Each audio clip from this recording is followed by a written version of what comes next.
Okay, so this is the fourth part in the Azure Data Lake series.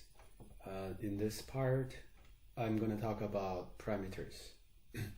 So for example, in the generated file in the Azure Data Lake, if we want to have the date in it, we would need parameters, and that parameter would be in the would be defined in the destination dataset. For example, I'm using existing dataset and existing pipeline as example. So if I go to the parameters and if I go to the parameters, you can see that there is this parameter created and the type is string, and then this parameter can be assigned a value. So where would we assign a value? That's in the pipeline. And when the pipeline runs and assign a value to this file, then you can see this, parameter is being used in the file name part, right? So when the pipeline runs and populate the value, feed the value to the parameter, then this whole thing will be replaced with that value. So again, we first need to define a parameter in the parameters tab under the destination dataset, and then we need to use it in the file path in the destination dataset. And then we need to think about how we can populate the value for this parameter. And we go to the pipeline, and then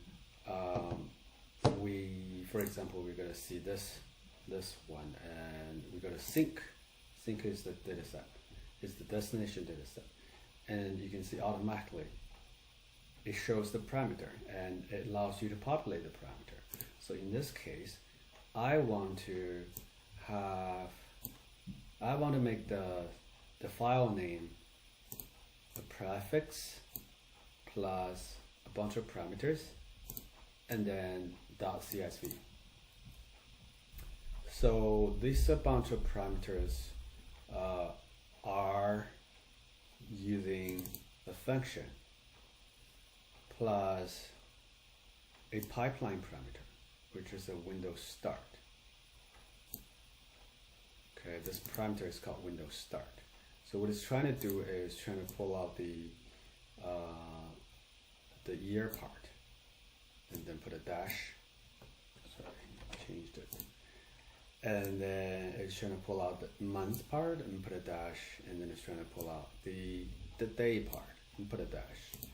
So the end file would be this prefix, and then the year dash month dash day .csv.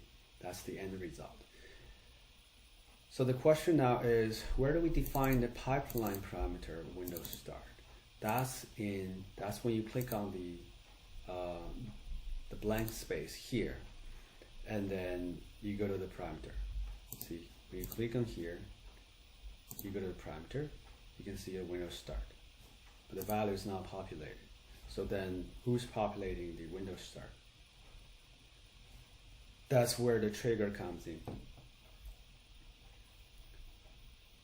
With the parameter, without trigger, if you run it, it will ask you to populate it manually. Like this. You can populate like this, and then that function in here will be able to recognize the year, month, and day. But with the trigger, it's going to be able to feed that value, feed the runtime value directly into that parameter. So if you look at the code, you can see that in the pipelines section, we are trying to feed the the scheduled time to the Windows start. So then the process goes like this. When the trigger runs, it feeds the value to the parameter, to the Windows start parameter in the pipeline, and then the pipeline would feed the value to the parameter in the destination dataset, and then the destination dataset would be able to use this file name as a file name to generate a file in the destination, in the target, which is in this case the Azure Data Lake. So that's this. That's about the file name. What if you want to, let's say the source. What if you want to, in this case, is trying to use a DB schema parameter, why we need to use the DB schema parameter? Because the development database uses a different schema name than the staging database, and the production database uses a different schema name than the staging database. So we need to use a parameter here. We can't hard code it. So how do we do that? Again, this is a pipeline parameter where we click on when we click on the blank space and go to parameters, we specify the parameter name and we give it a default value. And this is for the development database, right? So we don't need to, in this case, we don't need to use any coding to specify the value, because the parameters can be used in the continuous integration and continuous deployment part in Azure DevOps to replace the value of this parameter, so that it uses different values on staging, different values on production. And yeah, again, we need to first define the parameters in pipeline.